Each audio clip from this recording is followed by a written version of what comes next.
Everyone, welcome back to my another video. मैं अपनों को टाइम नॉक चलिए तो नहान वीडियो अनि थाट खा बने सुरस की रिसेप्शन पार्टी दिंग अच्छी की वीडियो से हो जाए नहीं अब अदुगा नहान लोगों बगी वीडियो अमागा हाइजिंग पॉन नुमित की वीडियो अमागा थाट खा अदो मैं आम सोइदना यंग बिरम मनी अदुगा यंग बिदा बया और कसो आइगी चैनल लसंगा अमुक यंग बियो अदो ngसीना रिसेप्शन की वीडियो मटे का मटाव जरके मैं आमदा कमाई कमाई टाव बनो धमान माव कमाई कमाई फजाब दो हाय दो मैं आम जिंगन जरके अदो सोइदना यंग बिदा से वीडियो से सारे के हो से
A few moments later.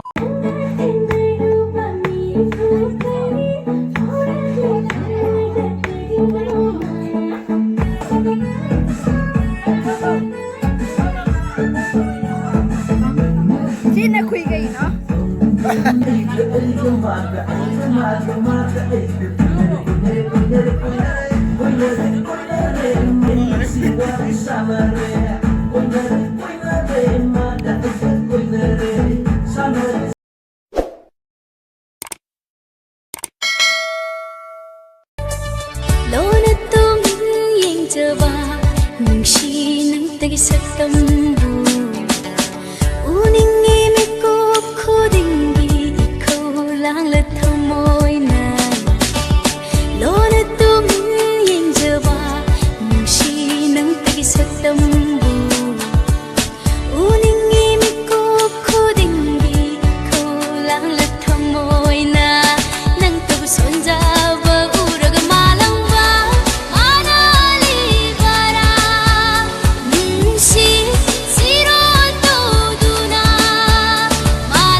tâm